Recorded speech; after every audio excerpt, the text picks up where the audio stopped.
Bien, muy bien. Bienvenidos y bienvenidas a todos a esta nueva masterclass con un tema muy particular el día de hoy, que se trata de heridas emocionales, pero cómo nos afectan y cómo moldean nuestro futuro y de qué manera crean en algunas personas tendencias hacia los delitos que terminan en prisión.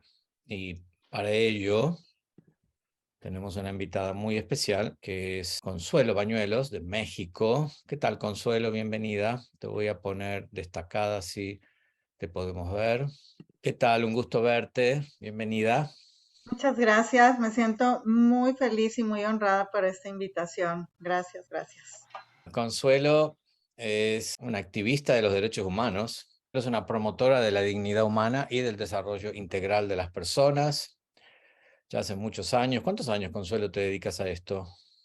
Más o menos como 23. Mira, maestría en desarrollo humano en la Universidad Iberoamérica, especialidad en educación en derechos humanos en el Instituto Interamericano de Derechos Humanos, promotora de la paz y de los derechos humanos desde hace más de 20 años, fundadora de Promoción de Paz, ABP, organización dedicada a difundir la cultura de la paz en centros penitenciarios, centros de rehabilitación de adicciones para personas de escasos recursos y diversos espacios vulnerables, a través de programas educativos que ayudan a prevenir la violencia, las adicciones y el delito. Y les cuento que Consuelo, ya hace unos años atrás, decidió tomar el entrenamiento para facilitadores de CMR, o sea que es facilitadora en CMR, que es interesante quizás que nos cuentes tu trayectoria, cómo entraste en estas áreas, cómo te interesó específicamente y cómo llegaste a tomar el entrenamiento de CMR. Muchas gracias. Es un camino muy largo, pues de más de 25 años. Sin embargo, voy a tratar de resumirlo para poderlo compartir de la manera más rápida. Yo he tenido interés en los derechos humanos, pues prácticamente desde adolescente. Me motivaba muchísimo buscar el tema de los derechos humanos. He seguido la vida de Martin Luther King, de Rosa Parks, de otras personas que han abierto camino en ese tema. De hecho, a Martin Luther King le otorgaron el Premio Nobel de la Paz en el mismo año en que yo nací. Entonces, bueno, ese tema es para mí importante.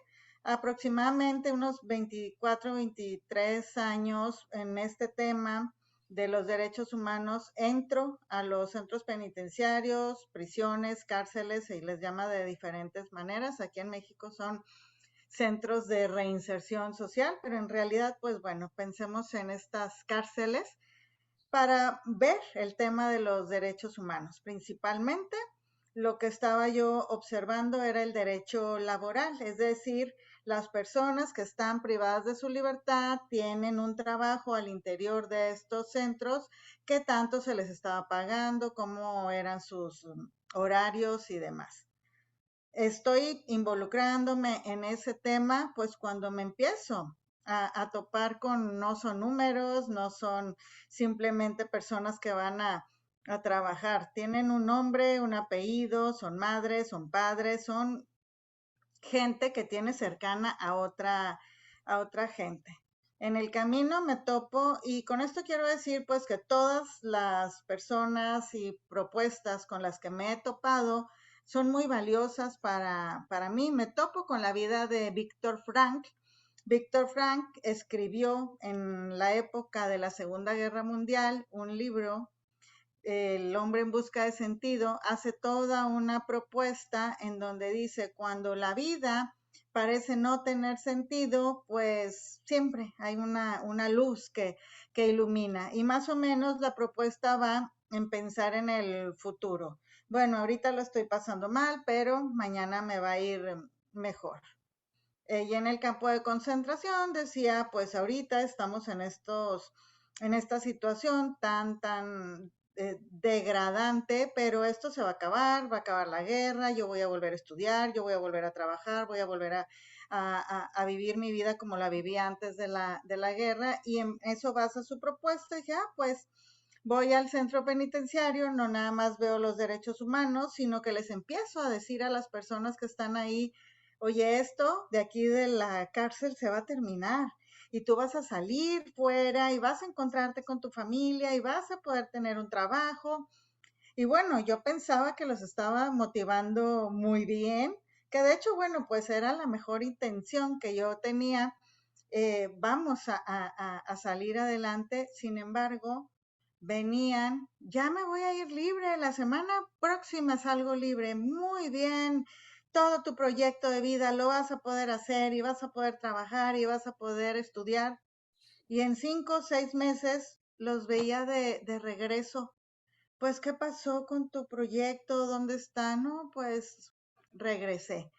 Y bueno, pues había que ver qué estaba pasando, porque si ya se iban tan motivados del centro penitenciario a la calle, ¿por qué estaban volviendo? Posteriormente, y tratando de ver qué es lo que pasa, encuentro otra propuesta que nace en Estados Unidos, en estado de Texas principalmente, se lleva a cabo en las prisiones del estado de Texas, y donde pues se empieza a decir a la persona que está privada de libertad, oye, pues tú cometiste un error, ese error reconócelo, repáralo, trata de reparar. Es una propuesta que va combinada con lo que ahora llamamos justicia restaurativa, que va cambiando de esa justicia del castigo a la justicia de pues sanar, reponer. Y ya dije, bueno, pues aquí va la solución.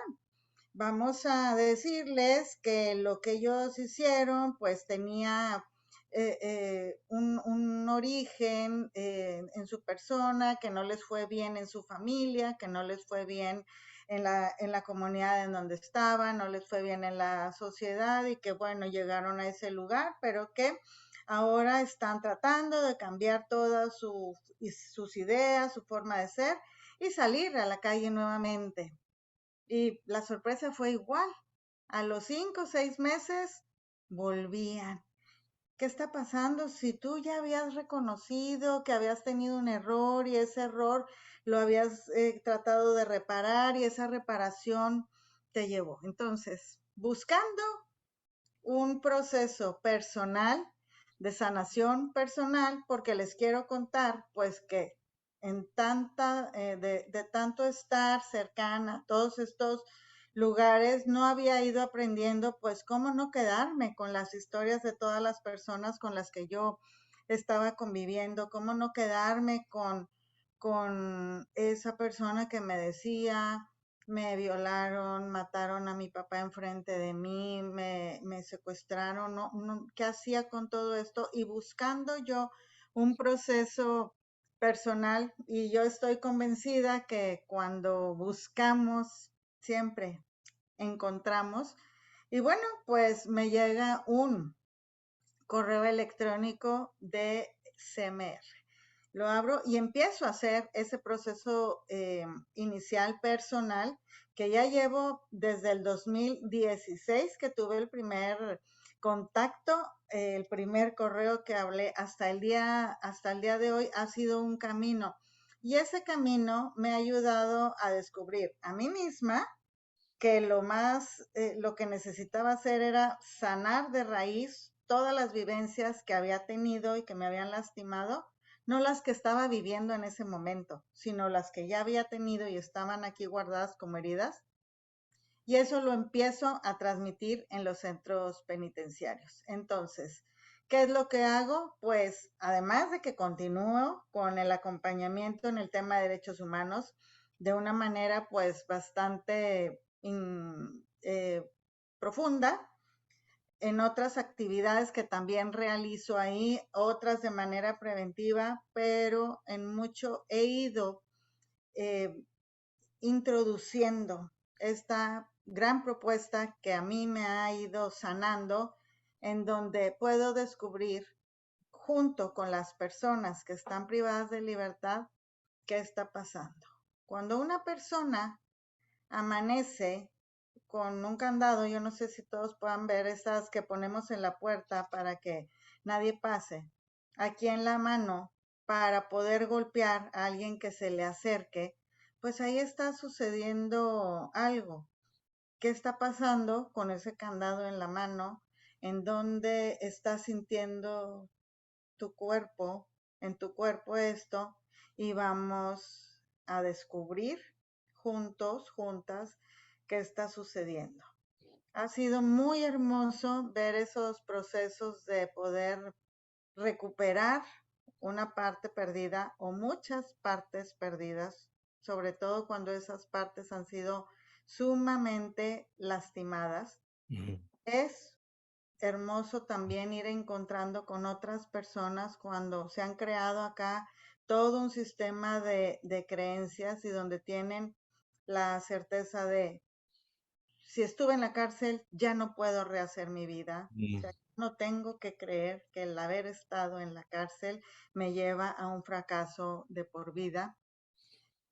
Y ahora sí, junto con esta sanación interior, poder hacer con ellos un proyecto que los lleve al final. Pero me queda claro que había que sanar interiormente esas heridas, poderlas descubrir, poder cambiar todo este sistema de creencias y una vez que eso sucede, poder hacer entonces un proyecto de vida que pueda llevarlos en libertad, pues a una vida de éxito, a una vida de trabajo, a una vida con su familia, a una vida en que su comunidad pues los acepte y Ujú. los abrace. Entonces, más o Claro, menos ahí va la porque, línea del tiempo. claro, porque lo que llevó a una persona a la prisión es una serie de decisiones y comportamientos que lo lastimaron, que lastimaron a otros. Y si eso no se cambia, si eso no se sana, por supuesto que la persona muy probablemente va a reincidir porque está utilizando las mismas matrices, ¿sí? Está Claro. utilizando los mismos modelos. Entonces es necesario meterse en los modelos, ¿sí? Cambiar esas matrices para que realmente el cambio suceda, ¿sí? Yo estaba hablando con Consuelo antes de comenzar que hay muchos ángulos para tratar esta especialidad que Consuelo tiene, que puede ser desde el punto de vista político, desde el punto de vista social, desde el punto de vista policial, desde el punto de vista educativo.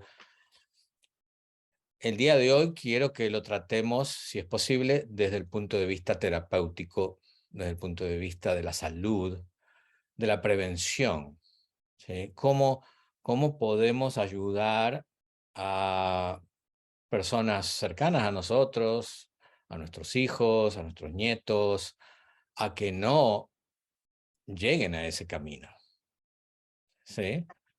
A cómo prevenir que estén tan heridos que terminan en la cárcel, ¿sí?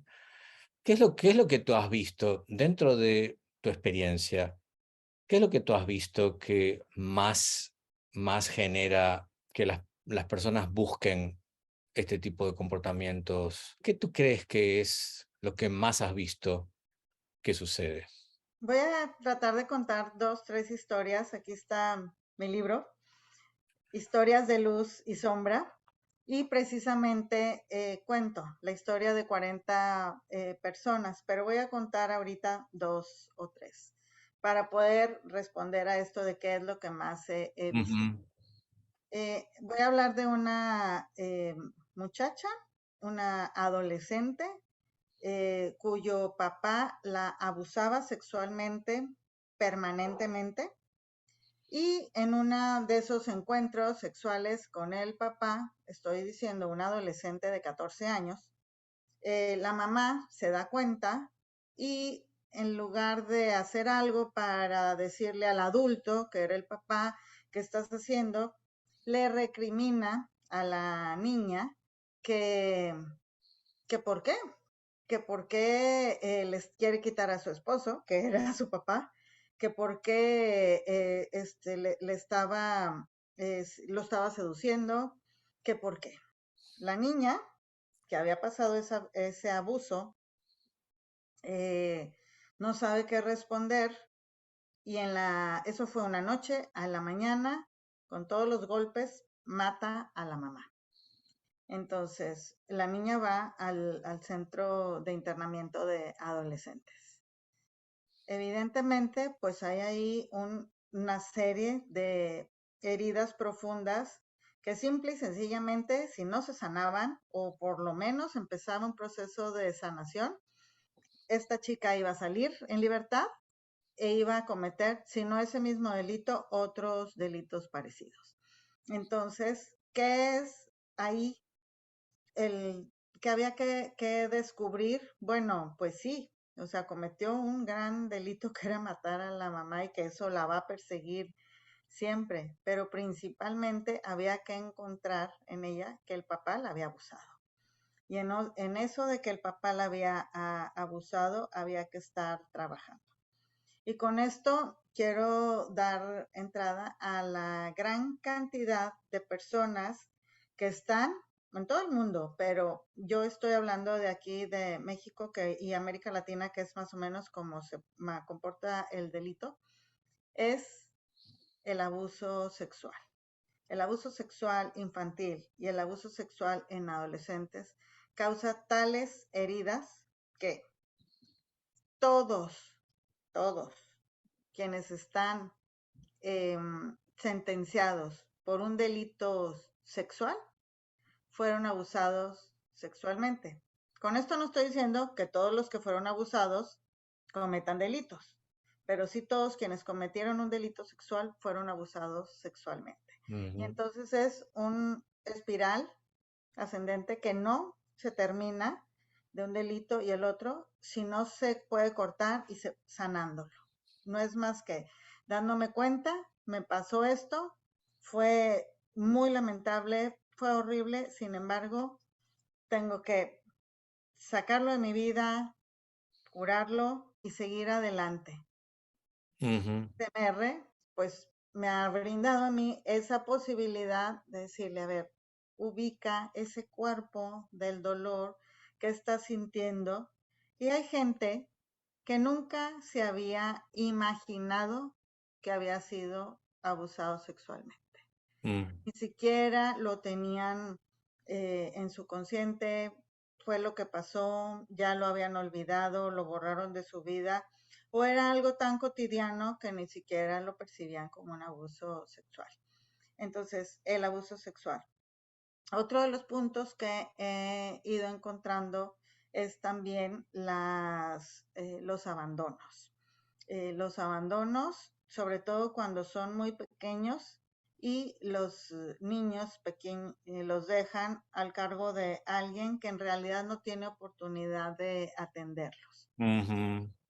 Consuelo, antes de que te muevas a otra historia, Sí, en este caso, por ejemplo, de la niña abusada sexualmente, podría haber habido una bisagra, un cambio, si la madre, en lugar de acusarla y avergonzarla y culparla, la hubiera validado, la hubiera escuchado, hubiera habido un futuro diferente, ¿sí? Para toda esa familia, si se reconoce lo que es, ¿sí?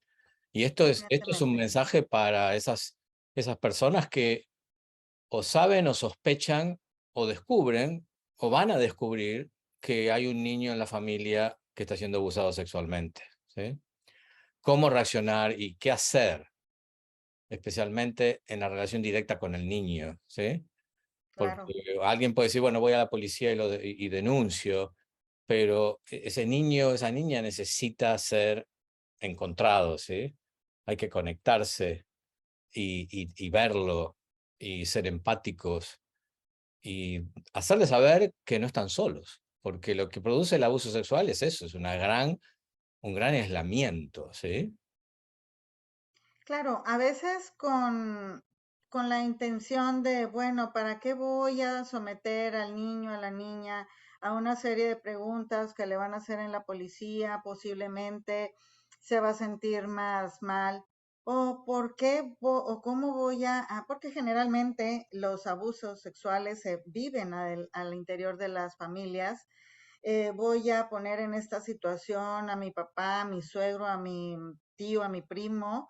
Ni siquiera estoy segura, es una niña de 5 o 6 años o de 8, si está diciendo la verdad, si se lo está imaginando, qué está sucediendo. Siempre yo la recomendación es conecta, o sea, sí hubo algo, llévalo, que la niña, ¿qué va a pasar después? ¿Cómo la ayudas a sanar? Es el siguiente punto. El esconder es lo Lo peor, más dañino que existe. es lo peor. Estás ahí, te estoy reconociendo, mi niña, mi niño, esto sucedió, no lo podemos cambiar, vamos a ver cómo lo sanamos, pero validar que está sucediendo algo. Ujú, gracias, sí, muy importante. Sí. Ahora sí, ¿cuál es la otra historia que ibas a contarnos? Sí, la siguiente historia es esta de los abandonos. Hay acá en México tenemos este Día de Muertos, el 2 de noviembre, que se hace una fiesta, sobre todo en el sur del país, en donde en los panteones se ponen velas y flores, y pues es un momento de recordar a los muertos, y hacen las personas pues, esqueleto, la estructura ósea como dibujada, un poco animada, tipo caricatura. Y yo una vez entro al centro penitenciario y veo todos estos dibujos y está una mujer, o sea, esa es la estructura ósea de una mujer dibujada con un bebé, o sea, estaba embarazada, la estructura ósea con una calaverita, le decimos aquí adentro, adentro del vientre. Y entonces, bueno, pues, ¿quién hizo este dibujo? Y me pone la madre que me abandonó. Me voy a ahorrar la palabra que en realidad usó, pero Mm, es la madre que me abandonó. Lo abandonó, las personas con quien rescataron a ese bebé, pues no tenían ni la situación económica adecuada, ni las herramientas personales adecuadas para estar acompañando a este niño. Entonces este niño creció entre la basura, entre la calle, entre los vecinos, entre quien pudiera atenderlo en el día a día.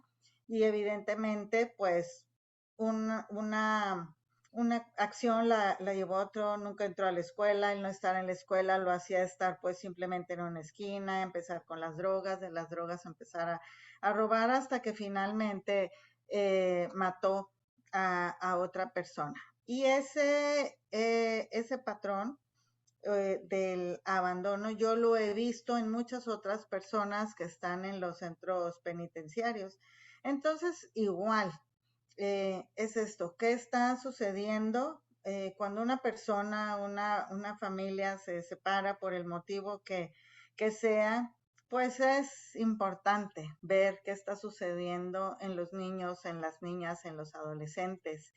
Esa sensación de abandono, me dejaron aquí, me dejaron y no importé para nada, va creando en la persona una sensación de odio, de malestar, que no tiene más porque ni siquiera empiezan haciéndolo consciente. Ah, porque me siento abandonado, ahora yo voy a robar.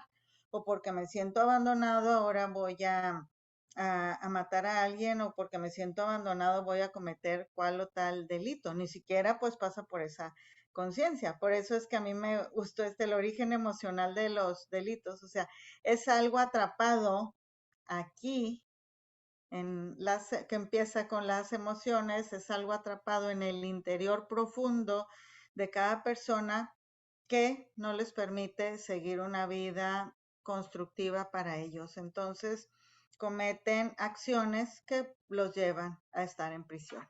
Ese ujú, es un segundo eh, punto que yo he ido observando, el abandono. ujú. Tengo otra historia también. A ver si hay alguna pregunta o comentario, porque a veces la gente escribe si no seguimos avanzando. Najiba, ¿hay algún comentario de la gente? No, comentario como tal no. Mm, Ok. en Facebook, mucha gente comentando que está muy interesante, muy revelador, agradeciéndote, Luis, Consuelo, así que adelante. Gracias. Seguimos entonces. Muy bien, pues tengo otra historia. Este es un chico que aparentemente pues tenía bastantes posibilidades. Yo digo bastantes posibilidades de rehacer su vida, o sea, no regresar, porque bueno, tratamos de medir algunas situaciones, que tengan una relación familiar, que tengan pues posibilidad de establecerse en un trabajo adecuado, que tengan redes de apoyos con amigos, que tengan pues acceso a ciertos derechos, a la salud, por ejemplo. Entonces dije, bueno, pues tiene muchas posibilidades de regresar a su familia y de no volver aquí. Desafortunadamente me lo volví a topar de regreso. ¿Y qué pasó? Pues dijo, todos los días me empezaba a pelear, a golpear, a tener situaciones de golpes con los vecinos, con las demás personas, hasta que a uno pues le di con todas las fuerzas y le saqué el ojo. Entonces pues estoy aquí otra vez por intento de homicidio. Pero, ¿qué te pasó? ¿Llegaste a tu casa? ¿Estabas con tu familia? ¿Tenías un trabajo estable? Yo lo estaba observando de acá de lejos. ¿Qué sucedió? No, nada, que llegué a mi casa y me di cuenta que mi mamá quería más a mi hermano que a mí. Entonces, pareciera algo que no tiene ninguna relación o algo que todos podemos manejar, sin embargo, no es así. Y estoy hablando celos y envidia. Celos. Los celos entre los hermanos, los celos con otra persona cercana van creciendo y pueden crecer a tal manera que una vez que entra en activación el mundo de las drogas, prácticamente no pueden salir de él e inmediatamente incurren a un delito, porque pues el mundo de las drogas es eso, empiezan a consumir de una manera muy desproporcionada, no tienen los recursos económicos para estar comprando esas drogas y por tanto pues empiezan a robar, primero a las familias, después a los vecinos, posteriormente pues a cualquier persona y entonces pues empiezan a cometer delitos. El delito va creciendo. O sea, una persona puede decir, bueno, pues puedo robar un celular y luego una bicicleta, pero de la bicicleta va la motocicleta y de la motocicleta va el automóvil y del automóvil pues ya no me lo quieren dar, los amenazo con un arma y con el arma después mato. Entonces, esto va en cadena, pero inicia con una situación de profundo dolor que no lo saben identificar. Y al no Ujú. saberlo identificar, van recurriendo a drogas que luego pues no les permiten poder ver hacia sí mismos. Ujú. Sí mismos. Sí, si me permites, la lectura desde la experiencia que tenemos, ¿no? En CMR, eh, cuando hay, cuando hay este tipo de disfunciones familiares, en donde hay comparaciones, en donde hay favoritos en la familia, lo que suceden muchas cosas. Una de ellas es que se empieza a generar resentimiento entre los hermanos y eso a veces perdura toda la vida. Y debe haber gente aquí escuchando en este momento que saben de lo que estoy hablando.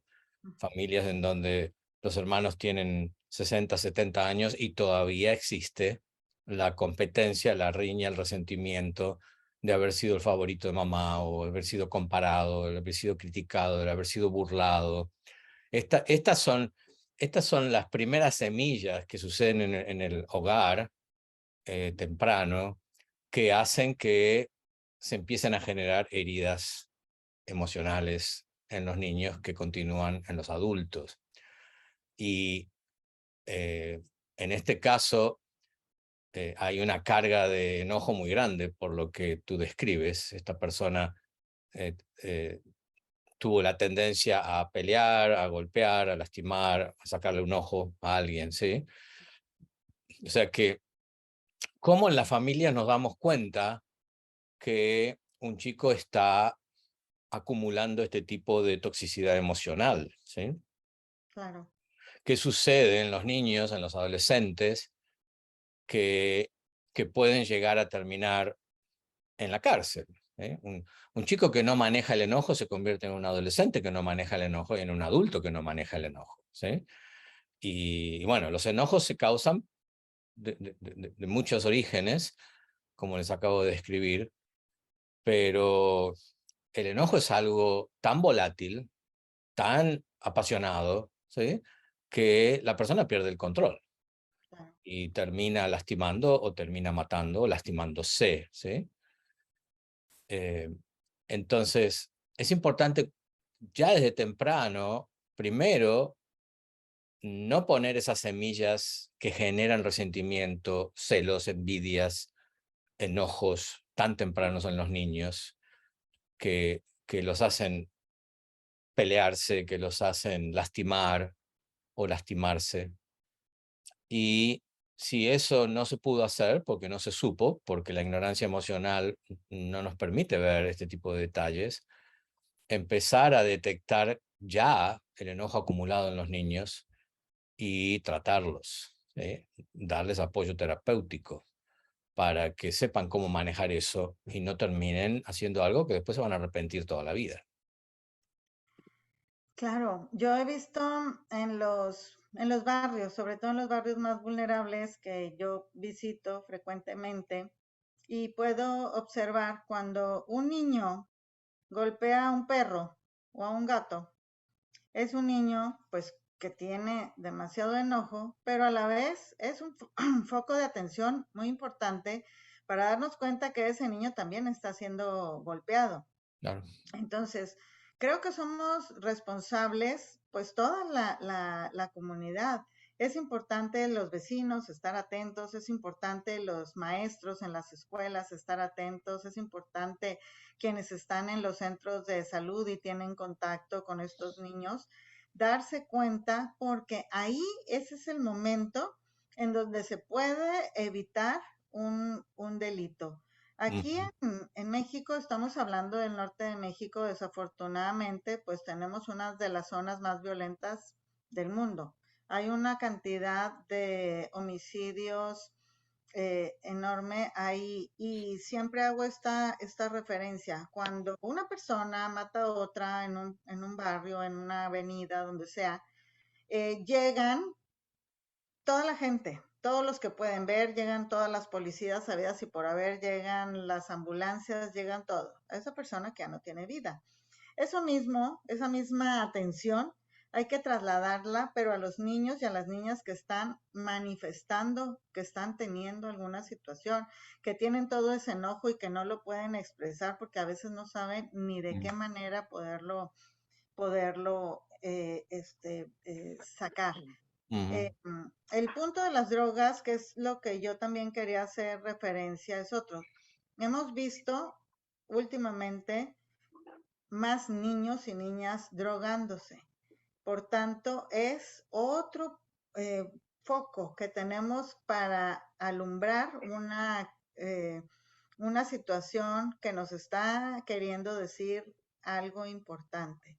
Cuando tú ves a un niño de 10 años con una algodón, con inhalantes aquí en la nariz, porque pues no tiene acceso a otra cosa más que a eso, está diciendo algo. ¿Por qué ese niño no quiere estar en la realidad? ¿Qué le está pasando? Claro. Están golpeándolo, está viendo algo. Otras personas con las que también he tenido oportunidad de conversar en las prisiones son quienes vieron. Es que mi mamá se prostituía enfrente de mí. Es que mi papá violaba a mi mamá enfrente de mí. Es que Yo vi lo que estaba sucediendo, golpeaban a mi mamá enfrente de mí. O sea, niños que ven escenas de terror real y que no saben qué hacer con todo eso. Entonces, será como importante que todas podamos ponerles atención y evitar, porque ese niño en algún momento puede llegar a la prisión. Ujú. Claro que sí. Y aquí hay una, a propósito, Consuelo, porque estás comentando donde hay una experiencia previa. Perdón, aquí hay una pregunta en Facebook. Lucero pregunta si puede existir niños que estuvieron en un ambiente sano, emocional y cometen delitos que los llevan a la cárcel. ¿Qué has observado tú allí? Sí, sin embargo, porque, bueno, puede ser circunstancial, sin embargo, no es la mayoría. Lo que yo he observado es, la mayoría son personas que tuvieron vidas muy difíciles de vivir, con heridas muy profundas en su interior y que no tuvieron forma de sanarlas. Sin embargo, sí hay personas que pueden decir, yo tuve una infancia sana, el punto es que en la adolescencia empecé con amistades que se drogaban y yo también me drogué y yo seguí ese camino. O otros que son delitos, estos acá se llaman de cuello blanco, que empezaron a hacer negocios equivocados, que tienen, pues, cometieron algún tipo de fraude. Otras pues también son delitos nuevos que tienen que ver, cometió un delito electoral, antes no se veía así y ahora sí, pero sí, o sea, sí puede haber circunstancias que habiendo tenido una niñez, una adolescencia, pues regularmente sana, eh, sí pueden llegar acá a las cárceles, Ahora, ¿cómo pero se no es la juzga mayoría. ¿Cómo se juzga si fue sana? Porque la familia puede parecer una familia bien normal, ¿sí? Pero eso no significa que no haya disfunción en la familia. Hay familias educadas, hay familias que tienen un estilo de vida bueno, holgado, y sin embargo la disfunción está tan oculta, está tan guardada, el maltrato, el culpar, el avergonzar a los niños, el burlarse de los niños, el compararlos, ¿sí? Todas esas cosas que hacemos, la puede hacer alguien en un palacio o la puede hacer alguien en la suma pobreza, ¿sí? O sea que son hábitos tóxicos de relaciones que no importa la clase social en la que estemos o la educación que tengamos, porque la educación que tenemos es una educación académica, no es una educación emocional, ¿sí? No hay inteligencia emocional. Entonces, tú ves a alguien y te dice, sí, yo vengo de una buena familia, no tuve problemas, ¿sí? Pero cuando empiezas a escarbar, empiezas a encontrar que sí, que las ha habido y que esa persona está herida, ¿sí? La herida por traición, herida por abandono, como hablabas tú. Bueno, la pobreza genera muchísimas heridas emocionales, Claro. simplemente por la escasez, ¿sí? Por la falta. Estoy completamente de acuerdo contigo. El sano, pues no sé dónde esté, ¿verdad? Porque aquí está. Digo, uno por lo que ellas mismas reportan y otra es por eh, lo cómo comentan que se sienten en ese momento. Sin Ujú, embargo, escarbando y escarbando, evidentemente, pues van a salir ujú, las heridas que están ahí guardadas y profundas, que ujú, también muy seguramente les llevaron a ese momento de cometer un delito. Sin embargo, también quisiera decir que yo, en mi opinión personal, sí hay situaciones ocasionales, o sea, situacionales más bien. La situación así sucedió. ujú, ujú. Y el tema de las drogas, esa es una gran pandemia, ¿sí? Ujú. Genera delitos, ¿sí? Por el tipo de ambiente, pero ¿qué es lo que genera que una persona se haga adicto a una sustancia, ¿sí? Sea la droga, el alcohol, o sea, algo que te hace sentir diferente o te hace sentir bien por un ratito, ¿sí? O por unas horas, que te saca de la realidad dolorosa de tu vida, ¿sí? Tú tienes ese dolor adentro y te fumas algo o te tomas algo y por un rato estás contento, ¿sí? Con tus amigos, disfrutando, lo que fuere. ¿Qué es lo que hace que alguien se haga adicto a eso? Porque cualquier persona puede tomar drogas como por tomarlas, pero no va a volver a tomarlas y va a volver a tomarlas y va a volver a tomarlas. ¿Por qué las vuelvo a tomar? ¿Sí? Eso es toda una historia para investigar, eh, porque me saca del dolor. ¿Sí? Claro, Me claro. saca del dolor que tengo. El dolor que tengo son las heridas y los traumas que tengo guardados. Entonces, un Sí, chico que se está tirando hacia las drogas, al alcohol, inclusive muchas veces el tabaco se utiliza de esa manera, ¿sí? Porque me calma, ¿sí? Entonces, prestar atención. Un adicto no es un criminal. ¿Sí? Un adicto no es una mala persona. ¿Sí? Un adicto muy probablemente es una persona herida, que tiene guardado estos dolores por mucho tiempo y encontró una estrategia de alivio para sentirse bien por un ratito. Entonces, aquellos que están lidiando con personas que tienen adicciones, empiezan a cambiar el ángulo de cómo los miran, porque de esa manera los van a poder ayudar. En la medida en que yo te catalogo de delincuente o criminal porque tomas drogas, ¿sí? Ahí ya está perdida la partida. ¿Qué sí, dices a esto? el, tengo la oportunidad de visitar lo que llamamos acá centros de rehabilitación de adicciones. Ahí sí podría decir que el 100% de las personas que están en estos tratamientos pues tienen heridas emocionales profundas. Algunas visiblemente más graves, otras menos graves, sin embargo, no sabemos qué los llevó, pero en la realidad es que todos quienes ya son adictos están escondiendo algo, están escondiendo un dolor, están escondiendo un enojo, están escondiendo una frustración o están escondiendo todas las cosas al mismo tiempo eh, juntas.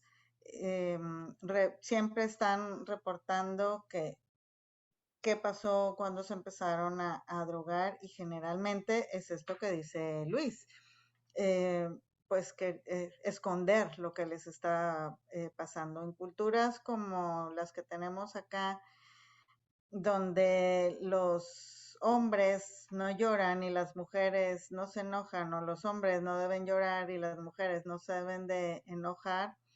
Pues a mí muchos jóvenes me han dicho, es que yo quería llorar porque se murió un ser cercano y me decían, no puedes llorar, tú eres hombre.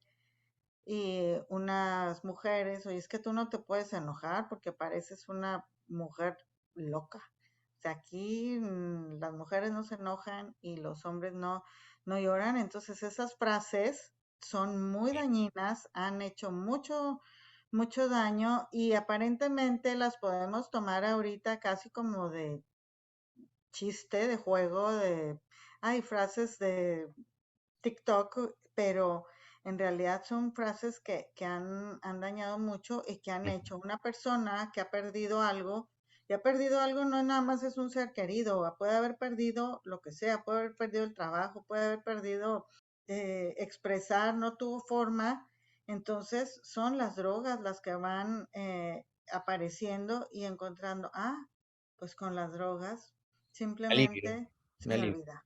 claro. Ujú, ujú. Sí, este es un tema, da para muchísimo, ¿sí? Da para muchísimo. A ver si Najiba tiene algo más antes de continuar. Preguntas que No, pueda por aquí, tener.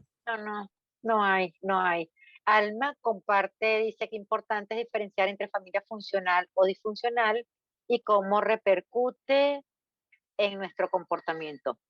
Se acaba de llegar una pregunta. A ver, Frida dice, me gustaría saber qué programas o medidas implementan, en su caso, dentro de un centro penitenciario para cuidar la salud mental de las personas privadas de libertad. ¿Existe la terapia? En todas las prisiones, centros penitenciarios que yo conozco de América Latina, y pues las que más conozco son las de esta ciudad de Monterrey, que son 4.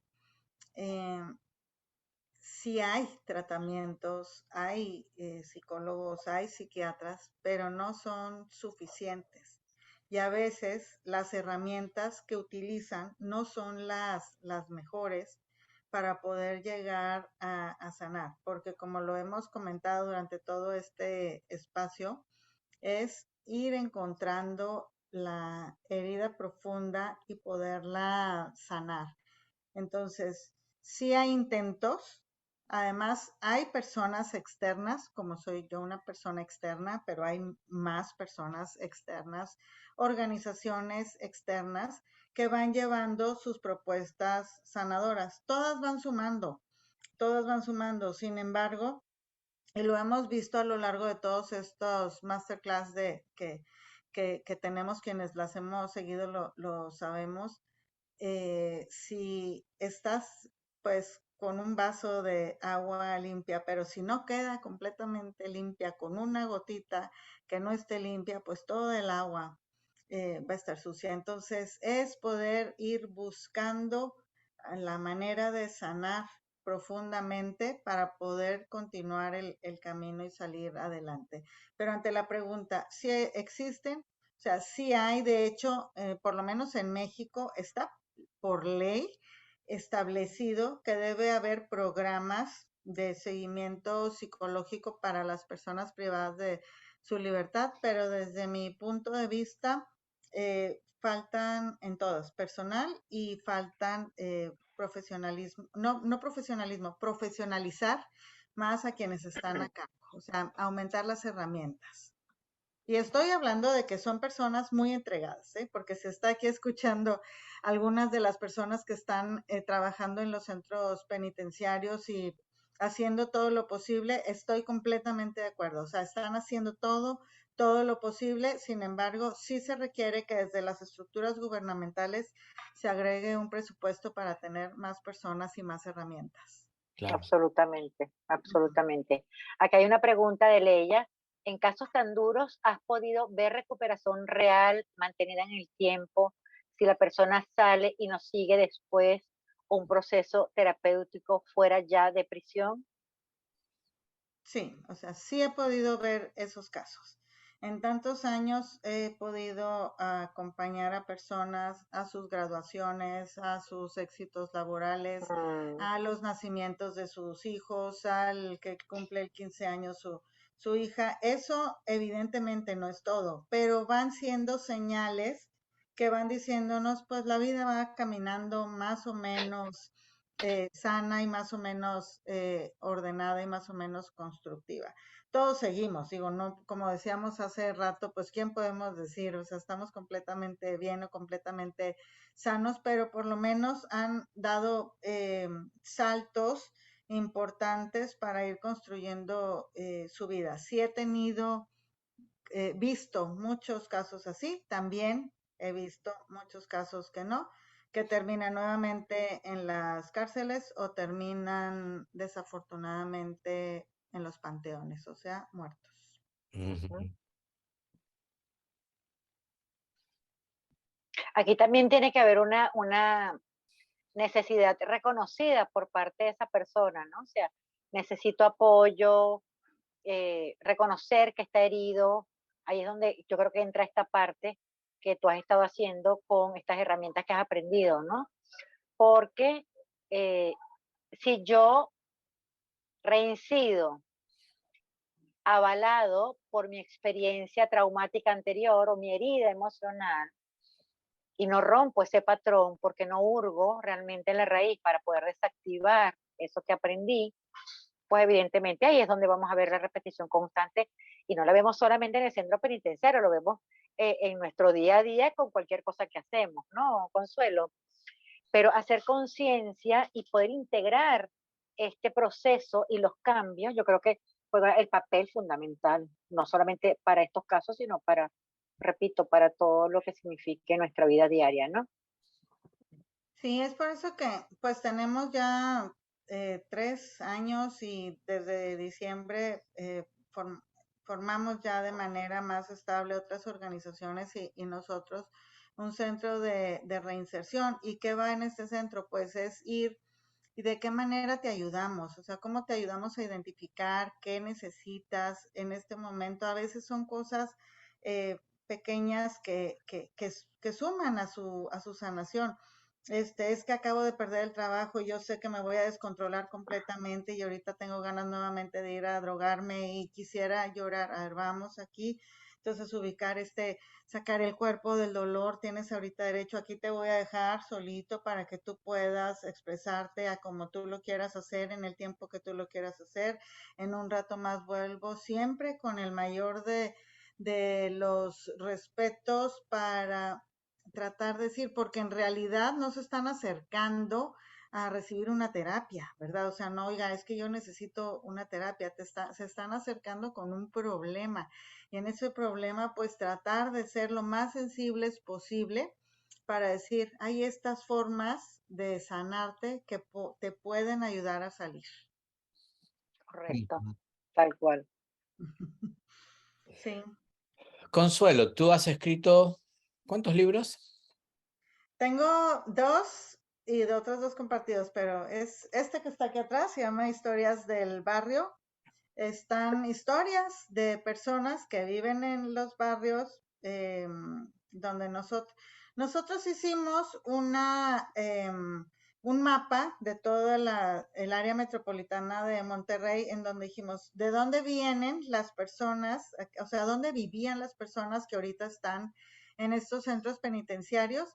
Y en esos lugares, pues el mapa se marcó, ¿verdad? En áreas determinadas, en todas las ciudades hay. Y ahí empezamos a trabajar con niños, niñas, adolescentes y empezamos a conocer un montón de historias Mm, previas a que la persona llegue a la cárcel. Ahí están en esos. importante. Y última esta aquí está, historias de luz y sombra. Estas historias son 40 historias de personas que están o estuvieron privados de su libertad o privadas de su libertad y que están pues tratando de salir adelante. Unos pues poquitos de estas historias ya murieron.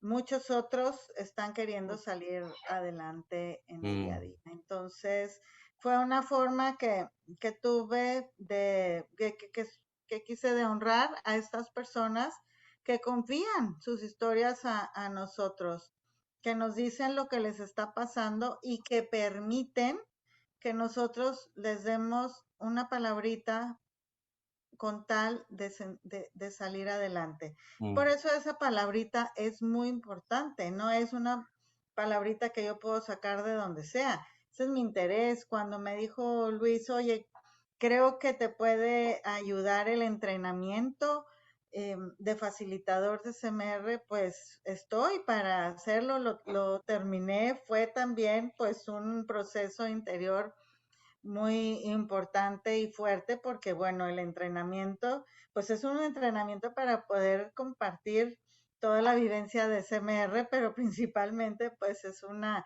herramienta para sanarnos a nosotras mismas, a nosotros mismos. Entonces, pero con el fin de poder decir, adquiero herramientas para poder acompañar a estas personas que están confiando lo que les está pasando a nosotros. mm, Entonces, ¿cómo hacerlo?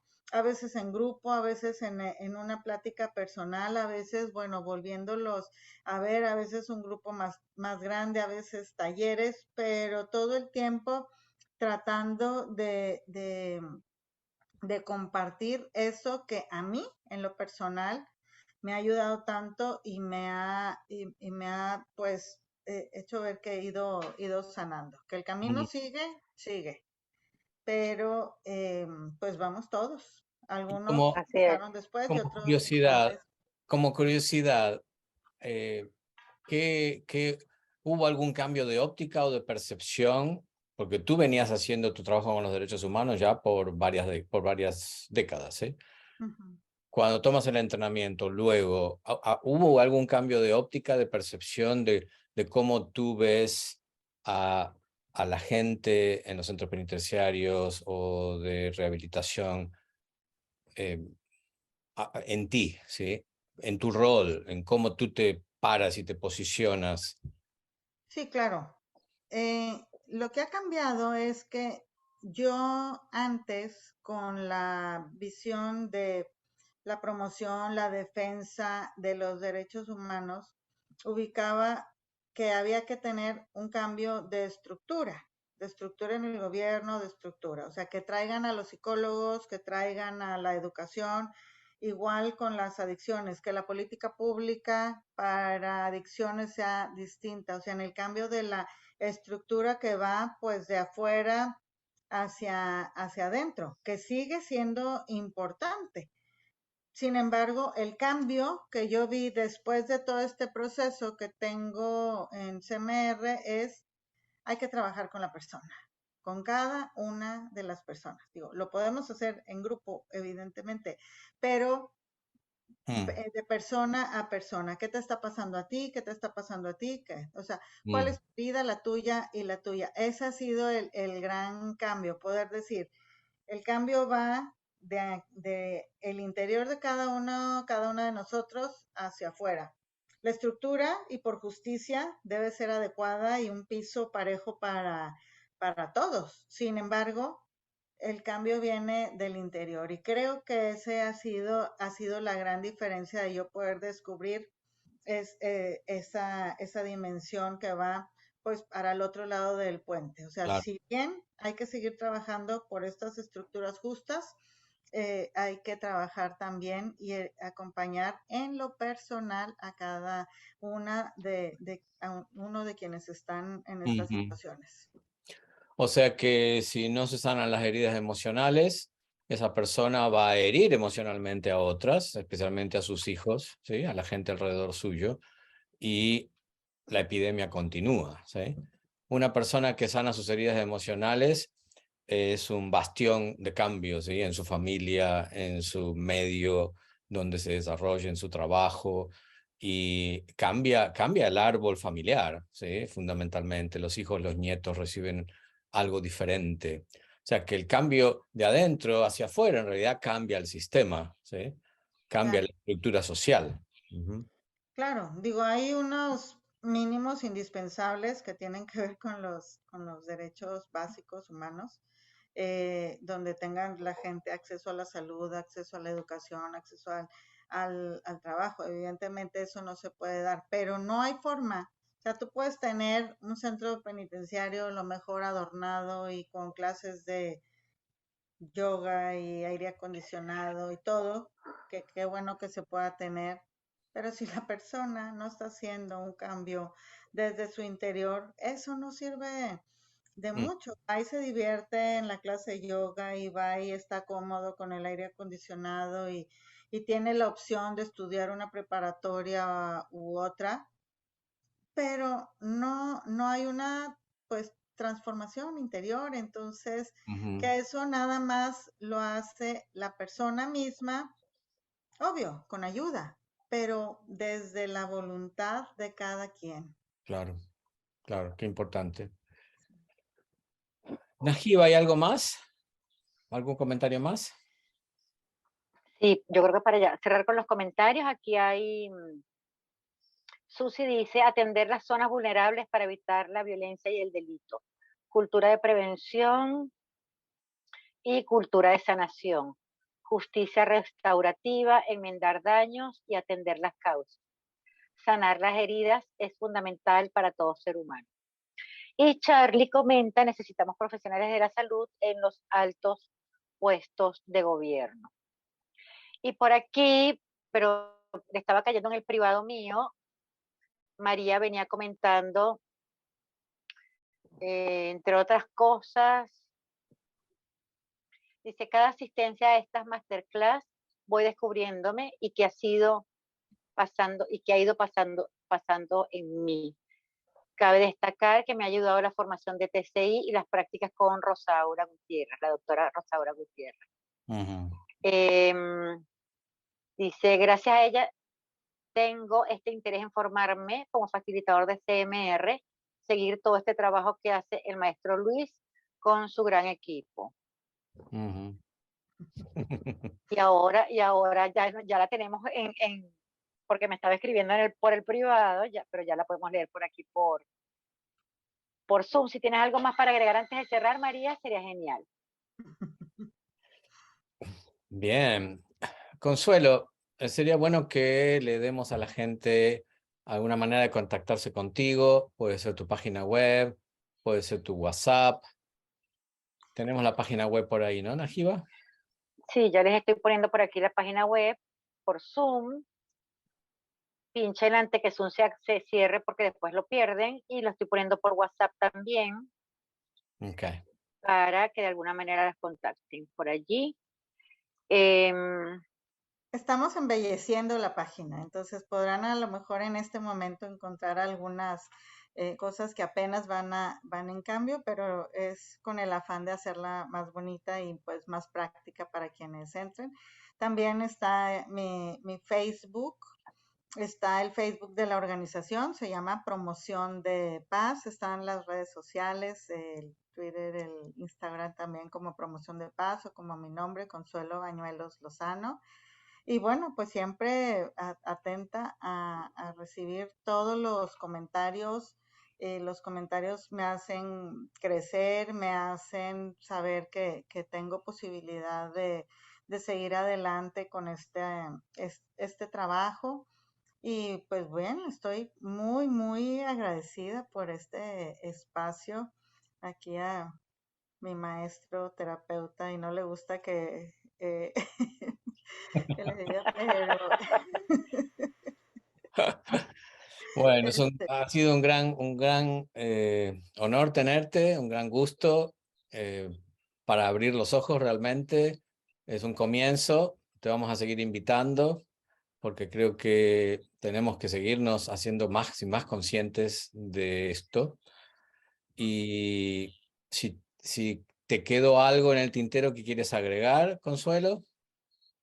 sí, pues muchas gracias por interesarse en este tema. No es tan fácil hilar el crecimiento personal con las actividades sociales, por lo que les contaba hace rato que principalmente vemos pues como los cambios de estructuras en los gobiernos o en la forma de llevar la vida de las ciudades contra la persona. O sea, hay como ese distanciamiento. Sin embargo, no podemos ver la comunidad, el conjunto de personas, si nosotros no nos vemos como personas únicas, irrepetibles y sanar. Entonces, pues y en la medida de lo posible, pues apoyar que otras personas, igual que nosotros, también sanen. Y vamos pues haciendo un camino de luz. Claro, claro. Así es. A la medida en que sana uno, vamos sanando todos por consecuencia. Y todos nos beneficiamos. Sí, sí. Bueno, un abrazo muy fuerte, Consuelo. Muchísimas Gracias, gracias. Nativa, por Pues tu ayuda. A ustedes siempre, la seguimos por aquí. Nos vemos prontito. Nos Gracias, vemos en Consuelo. 2 Gracias, Luis. semanas. Chao, nos chao. vemos muy pronto. Muchas Chao. gracias. Hasta luego. Chau, chau. Chao.